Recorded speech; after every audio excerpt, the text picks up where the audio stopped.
Happy New Year and welcome to our weekly daily um, Bible study. I'm going to wait for a few people to get on and do our intro or any of that stuff. We're trying to keep these as short and sweet as possible. I hope you've got your cup of coffee, that you've got your uh, coffee, tea, whatever, and some notes and your thinking cap. Couple things I want to say about this Bible study.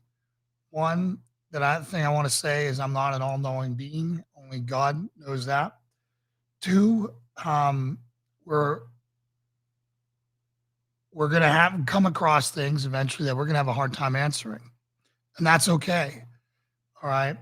The next thing I want to talk about with this is that nothing angers me more than pastors speaking factually when what they're saying is what they believe. Okay, now it can be assumed that what they're saying is they believe when they're saying because they're the ones saying it, and I understand that. But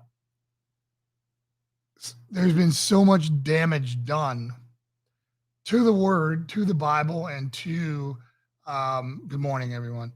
Um,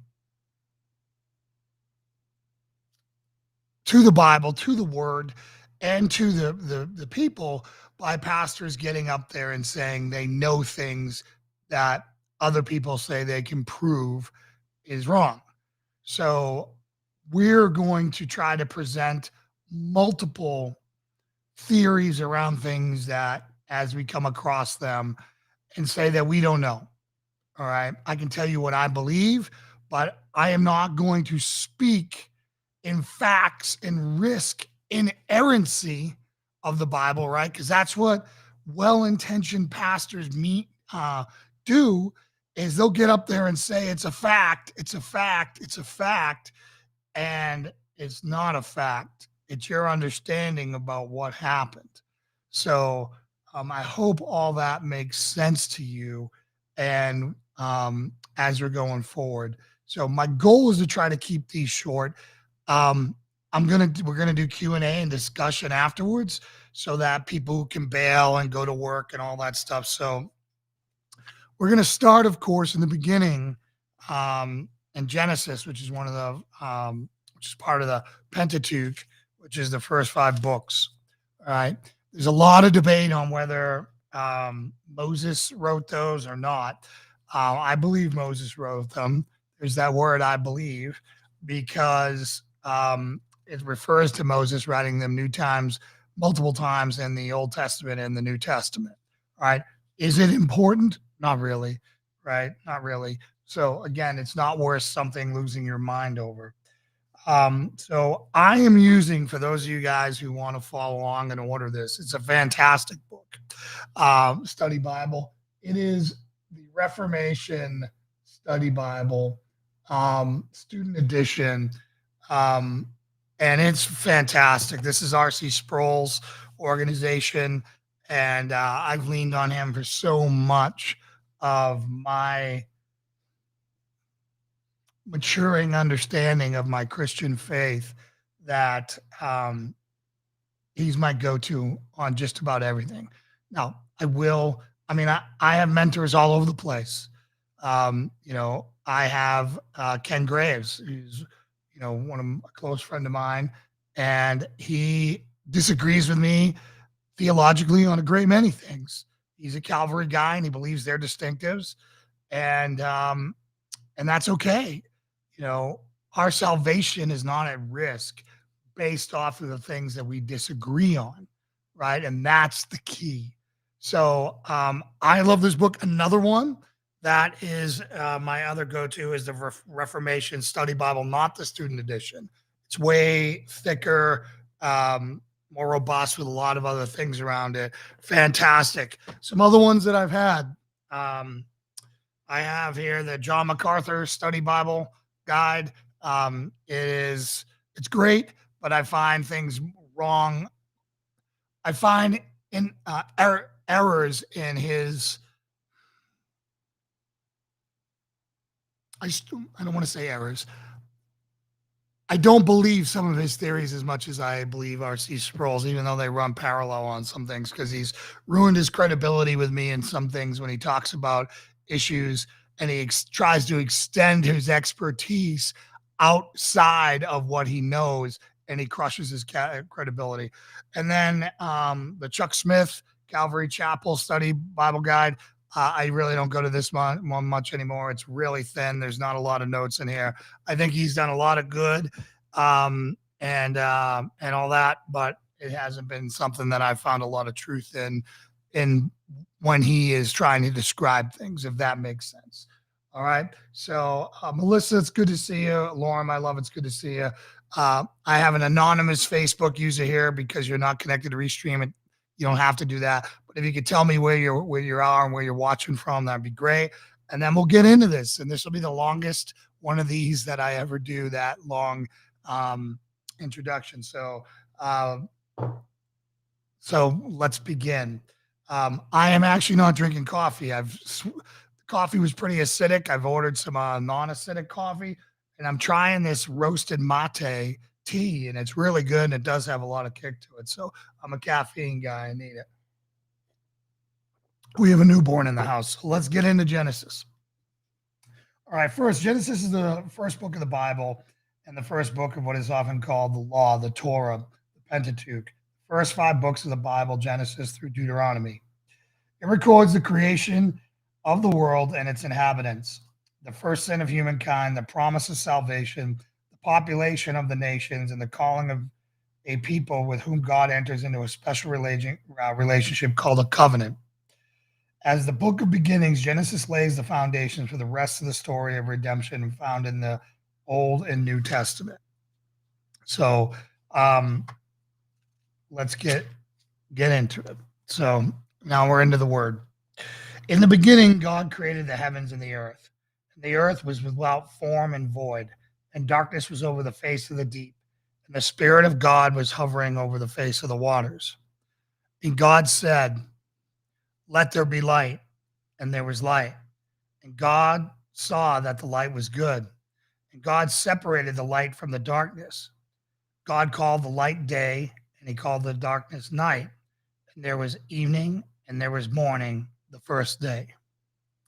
And God said, "Let there be an expanse in the midst of the waters, and let it separate the waters from the waters." And God made the expanse and separated the waters that were under the expanse from the waters that were above the expanse. And it was so. And God called the expanse heaven, and then there was evening, and then there was morning the second day.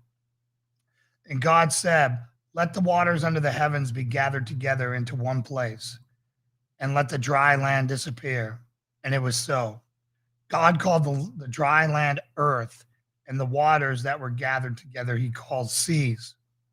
And God saw that it was good. And God said, "Let the earth sprout vegetation, plants yielding seed, fruit trees bearing fruit, in which is their seed, each according to its kind on the earth." And it was so. The earth brought forth vegetation, plants yielding seeds according to their own kinds, and trees bearing fruit, in which is their seed, each according to its kind. And God saw that it was good. And there was evening, and there was morning the third day.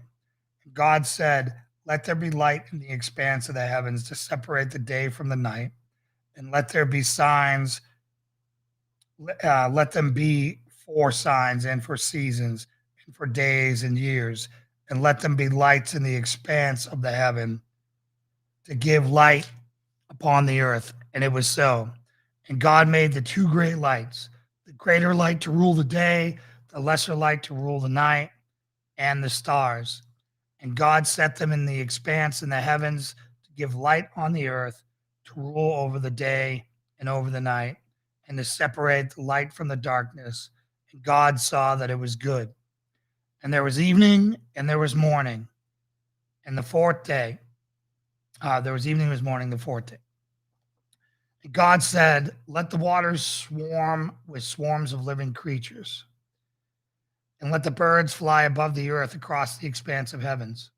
So God created the great sea creatures and every creature that moves, with which the waters swarm, according to their kinds, and every winged bird according to its kind. And God saw that it was good. God blessed them, saying, be fruitful and multiply, and fill the waters in the seas, and let the birds multiply on the earth. And there was the evening, and there was morning, the fifth day.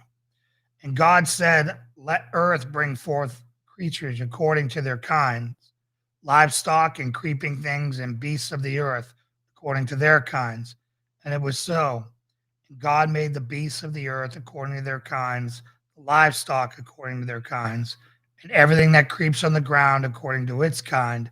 And God saw that it was good. Then God said, let us make man in our image, after our likeness, and let them have dominion over the fish, the sea, and over the birds of the heavens, and over the livestock, and over the earth, and over every creeping thing that creeps on the earth. So God created man in his own image. In the image of God, he created him, male and female, he created him. And God blessed them. And God said to them, be fruitful and multiply, and fill the earth and subdue it, and have dominion over the fish of the sea, over the birds of the heavens, and over every living thing that moves on earth. And God said, behold, I have given you every plant yielding seed that is on the face of the earth, and every tree with the seed in its fruit. You shall have them for food. And to every beast on the earth, and to every bird of the heavens, and to everything that creeps on the earth, everything that has the breath of life, I have given every green plant for food. And it was so. And God saw everything that he made, and behold, it was very good. And there was evening, and there was morning, the sixth day. And that's where we're going to stop. There's so much to unpack in this. Thank you, Claudette. Hey, Phil, good to see you. So, anyways, there is so much to unpack in these first things. I was going to break today up into almost, almost a day each. We'll see how it goes. I want to really dive into this in the commentary here. I'm going to show you what I have here, guys. What I'm looking at here when I'm talking to you and how I figure this out. Let me pull it over. Just so you know that I'm not just making stuff up.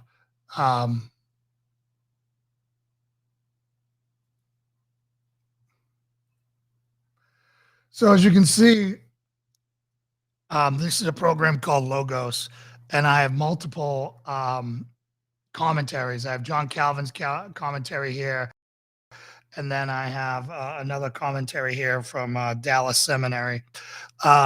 So again, these things are linked. So as I go, they scroll down. It's a really, really cool tool to have.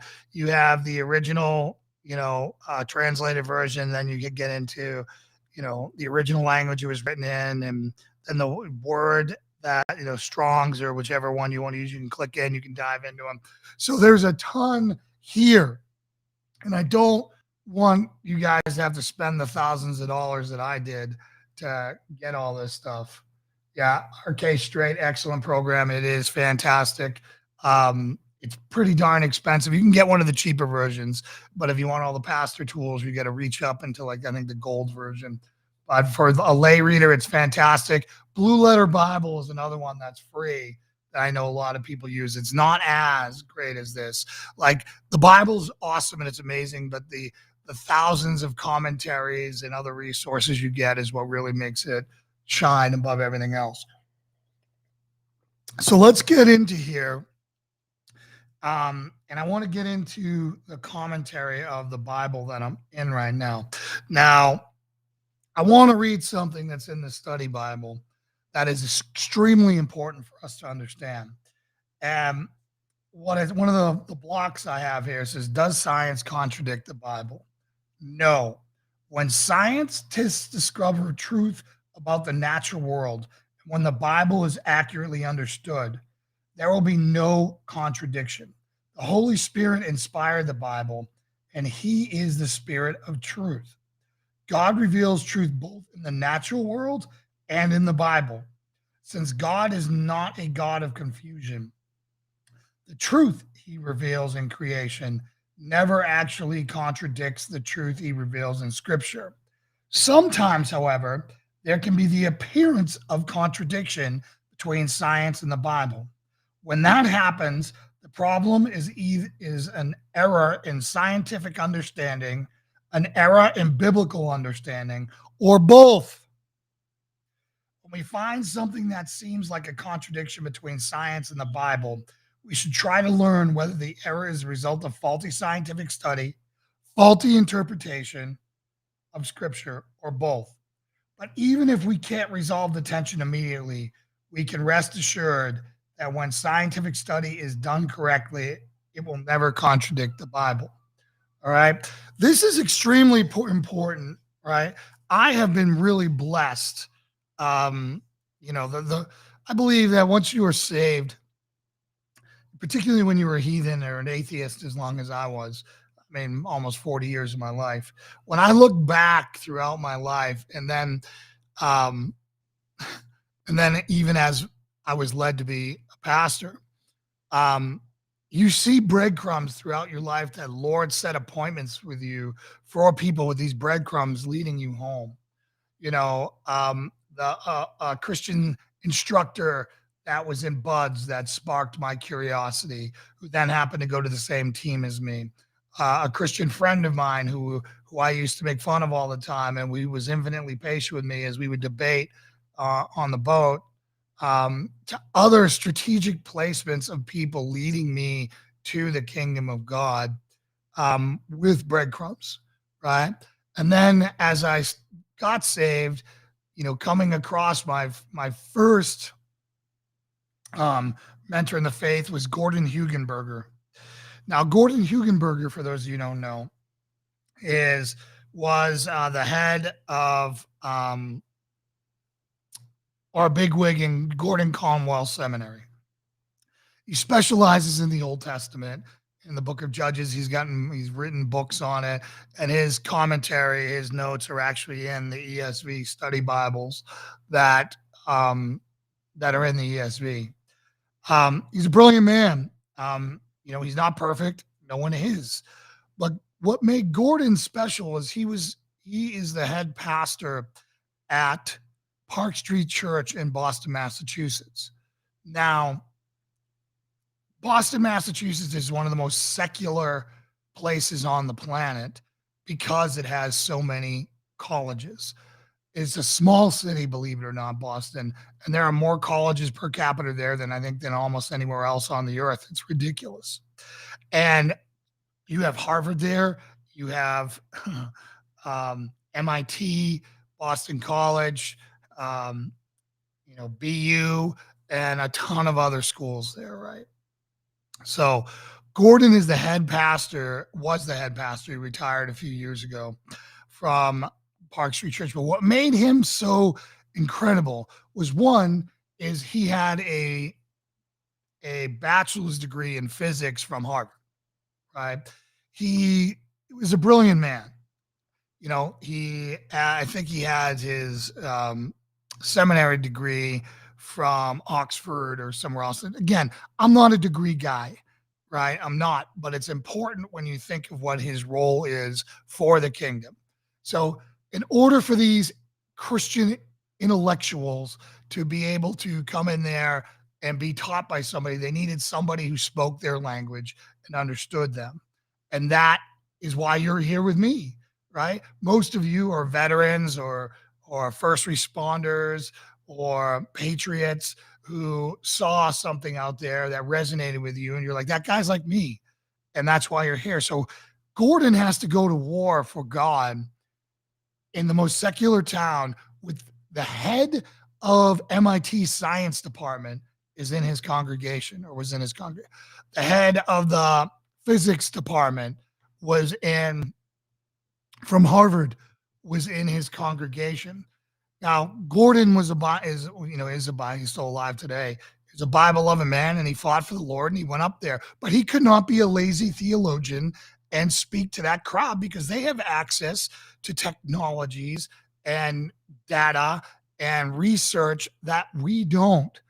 And if he gets up there and risks the inerrancy of the Bible, he would be doing untold harm. So there are things that Gordon teaches that I don't agree with, right? And that's okay. But when you won't really want to get into creationism and you want to have to walk through the minefield that he does and leading in that church where all these believers from all these secular universities come there to be fed and reaffirmed, he's got a strong role. So when I was a new Christian, that's where I went, and that's where I was able to firm up on some of my beliefs, particularly on the stumbling blocks of creationism. Now, or on creation. As an atheist, and why we're here, right? Again, this Bible study is I want you to know what you believe, why you believe it, and be able to defend it, right? We raise our kids and we teach Christians, disciple Christians and send them into the world. And if they can't do those three things, the world is going to crush them. It's going to crush them under their boot. The average, middle school science teacher will challenge them. Never mind college professor, or never mind, a well-read atheist out there. Okay. So our goal is to teach you guys truth for you to know, what the options are for you to believe, so that what you believe isn't just the last person you talk to, right? And and you may disagree with me on what I believe, and that's fine.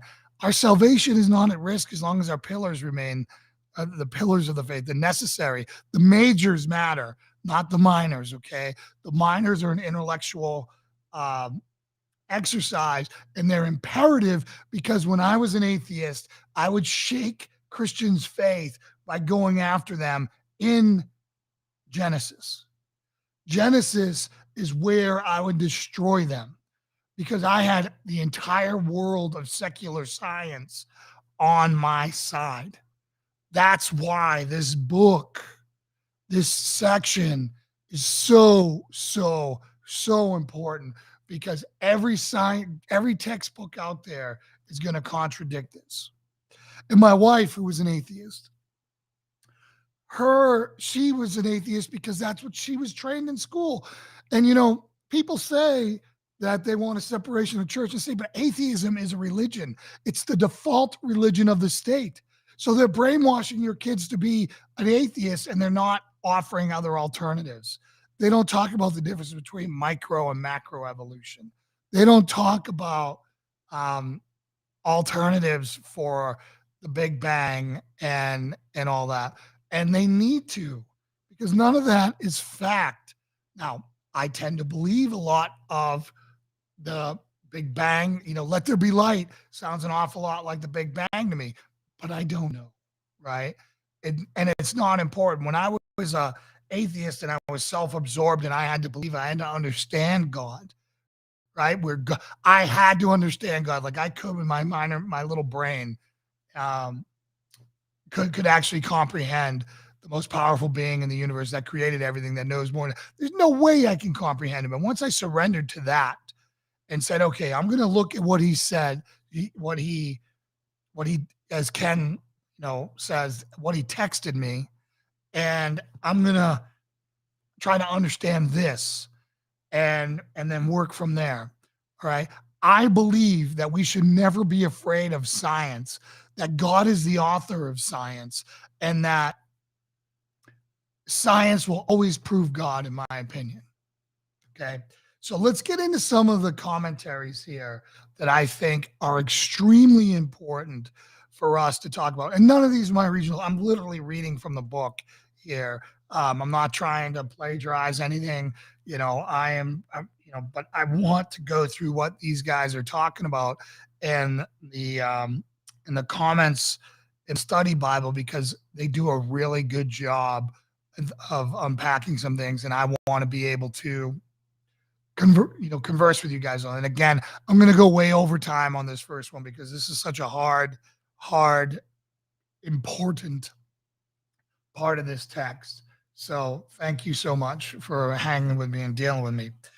All right. So this account of creation lays the foundation of Israel's worldview setting.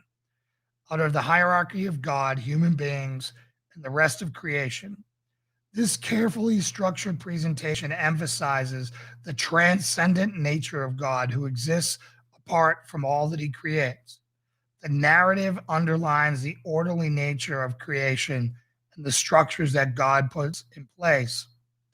Genesis 1 does not attempt to tell us in detail how God manufactured the physical world and everything in it. Rather, it seeks to explain the hierarchy of relationship and the boundaries established by God, structured around 7 days. Even so, it affirms creations and affirms certain important truths about the creation of our world, including the fact that God directly made all things, that everything he made was originally very good, and that men and women are made in his image. So, a couple things I want to point out as we come to them. So, in the beginning, there is no other God. He is truth, the basis for all sound knowledge. God is personal, he speaks and acts. Created. God's creative activity is not merely the ordering of pre-existent matter, like an artisan fashioning a product. Other passages clearly teach that the universe was created, that is, out of nothing, and that only God is eternal and transcendent. Without form and void, this phrase describes the unordered, unfilled creation. Okay, and in 1 2, we go down here and we'll see the earth was without form and void, and darkness was over the face of the deep, and the Spirit of God was hovering over the face of the waters. Right. So now we've just been introduced to the Holy Spirit, guys. Right. So God is not alone. He's already got a spirit, right? And then later on you'll hear let us, and that is the introduction to the Trinity, right? Which is really, really important. Um, you know, um, again,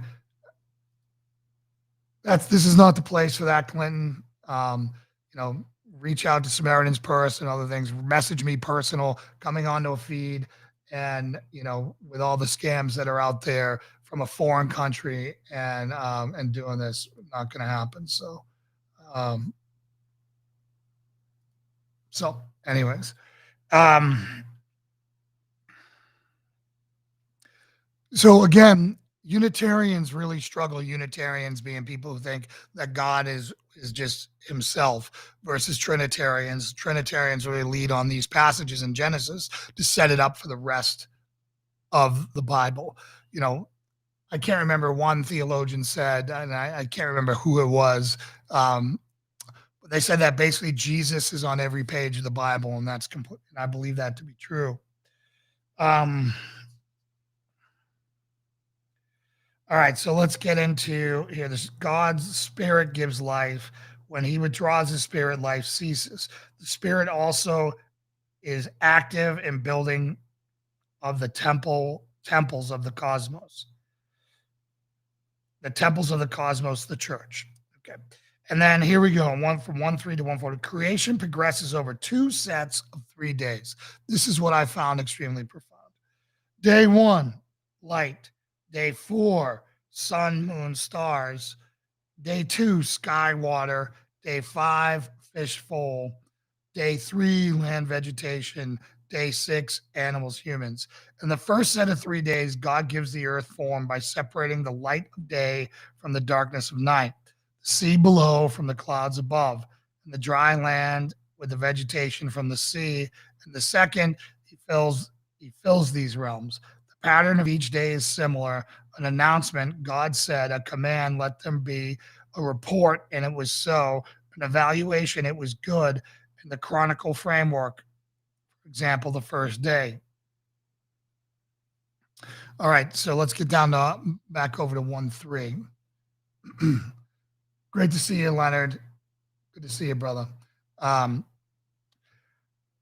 That God created the world means that the universe is not part of God, thus ruling out all forms of pantheism, which says that God is everything, that he is identified with his creation.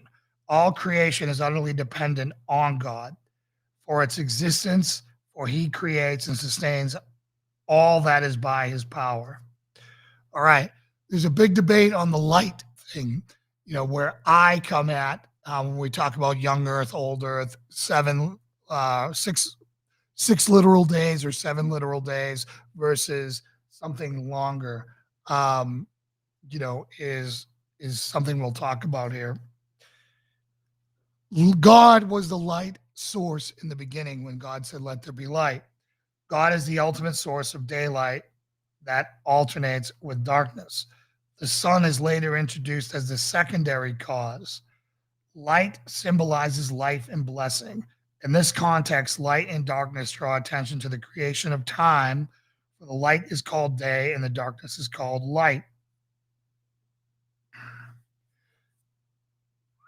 The next thing I want to get into here is separated. An important part of the creation process is the establishment of boundaries between the different parts of creation. These boundaries are important for the ordering of the world. Without them, the world is chaos. This is also important in everything we do, and God still separates everything. He started in creation, but he separates the good from the bad, right? Um, Even with people, right? Even in the church, right? Um, Want to get into the first day again over here. And again, this is Cody. I'm not a flat earther. No, I'm all set. So, you can push that wherever you want. I'm just not here. All right.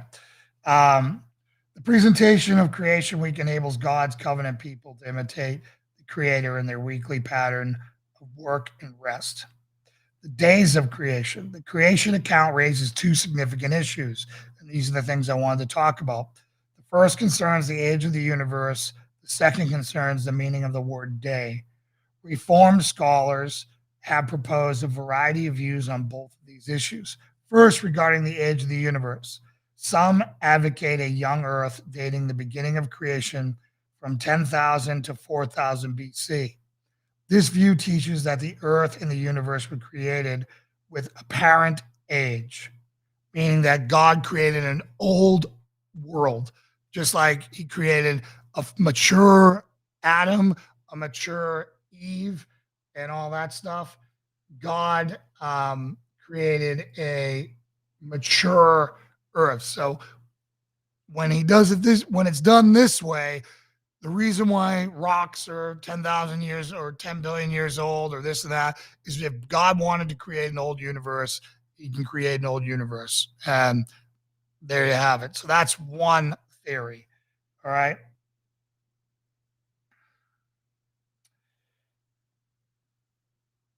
Other scholars have argued a much older Earth based on what we see in God's general revelation through science. Second, regarding the interpretation of day, and one of our great followers, I wonder if he's here, he loves his day Yom. The calendar day view holds to the Hebrew word Yom, day, as referring to literal consecutive 24-hour days. The word day should not be isolated from the refrain morning and evening. This expression suggests 24-hour days are in view. The day age view argues that Hebrew word for yom can refer to as an extended period of time, not necessarily a 24-hour day. Others propose an intermittent day view, arguing that 24-hour creation days separated by an unknown interval of time. The analogical day view understands that creation week as a description of God's work week as a pattern on how we ought to order our week. 6 days of work followed by one of rest and worship. The days are thus God-divided days, which are considered broadly sequential. Finally, some scholars see in those days of creation as a literal framework that describes God's creation of dwelling places. On days 1 through 3, for the objects and the creatures created on days. Sorry, let me reread that so it's not confusing. My dyslexia comes out occasionally. A literally framework that describes God's creation of dwelling places on days 1 through 3 for the objects and creatures created on days 4 through 6. Advocates of this framework view stress that the creation account is designed to teach that God alone is the creator of the orderly universe and to call on human beings made in the creator's image to reflect God's creative activity in their own pattern of labor. We should note two things in response. First, Scripture does not speak directly to the question of the age of the universe. Each interpretation of the days of Genesis is compatible with either an old earth or a young earth position. Second, some of the views on the length of the days are in fact compatible with one another. For example, the framework view, since it is an observation about the literary structure of the text, can be held alongside a view that suggests the creation days were longer, also alongside a view that teaches that creation days were consecutive 24-hour periods. During the second and third creative days, the watery deep is organized into a benevolent system of rain clouds, springs, and rivers. Okay, that's separate from from the part that I want. Let me back up to the other part. So what they're saying is that this isn't a science book, and that anyone who tells you they know is not telling you the truth. They believe. Okay, there's a difference, and I want to explain this from a cop's view. Okay, from a cop's view. All right. If I go into court and I say that I believe the suspect had a gun and he had a phone, I just lied. Or if I say I know the suspect had a gun and I can prove he had a gun, that is a fact. Okay. That is the difference. Okay. We all have to believe because none of us were there. Right? None of us were there. So again, be very, very careful when you say what is fact and what is not, and what is a belief. And as pastors, we have a terrible responsibility because of the authority given to us, right, to get it right and to say what we believe versus what is fact. Okay. So I really want to put that out there because it's so important as we go forward. All right. So there's some other things here that are really not as important that we can talk about. I think that's good enough. There's plenty of other things that we can talk about. I believe, as my belief continues to evolve, I'm an old earther guy. Either God created the earth very old, or it's been old and he took his time doing it, because my logic for this, and again, this is what I believe and what my little small mind is trying to wrap around here, is that all of Genesis 1 is from God's, or, is from God's perspective. So, God, what is a work day to God? I don't think it's a 24-hour day. I also don't think he wanted to shatter Moses' mind with trying to get him to understand what a work day is for God. So I think he just explained it basically because it's not important, right? Science will prove the rest. Again, if there's a contradiction, there's a misunderstanding between either our biblical interpretation, scientific interpretation, or both. I think that's what real important is. So again, I want to go over this. This again, we went a little bit longer. I want these to take 20 to 30 minutes, maybe shorter some days. But we had a lot of ground to cover, and I hope that is good. We can get into questions after this, but I want to end this right here. So that was Genesis 1. All right. Tomorrow we'll pick up at Genesis 2. So for those of you guys who want to go, you can go. I'm going to talk it out with people here if they want to talk or they want to, ask questions, etc. We can do that. So go ahead, everyone. If you got some questions you want to ask in chat, we can. Everyone else, you're good to go. See you tomorrow.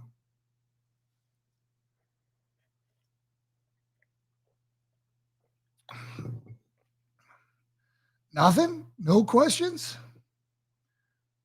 Hey, all right, GD Hendricks, thank you. Hey, Philip, thank you, brother. All right, thank you. Anything else out there? I know we have a lot of pastors who watch this show now. Have a good day. And I appreciate you guys. And again, if I get something wrong, please let me know. Um, I don't want to commit heresy. I'm just seeking the truth, and I'm seeking to fortify our brothers and sisters out there so when they run into the buzzsaw of secularism that they can stand strong in their faith. Thank you so much, Melissa. We love you and your husband so much. You guys are so great, and I wish you were our darn neighbors. That's the only thing I can say. All right, if there's nothing else, I'm gonna get going here. So God bless you all. I will see you back here tomorrow. Remember, I'm gonna be on the Hope Report. We're back today at 1 p.m. Eastern Standard Time. And tonight, I'll be back with Pastor Andrew at 9 p.m. for Christian Warrior Talk on all the same channels. So God bless you all. Love you.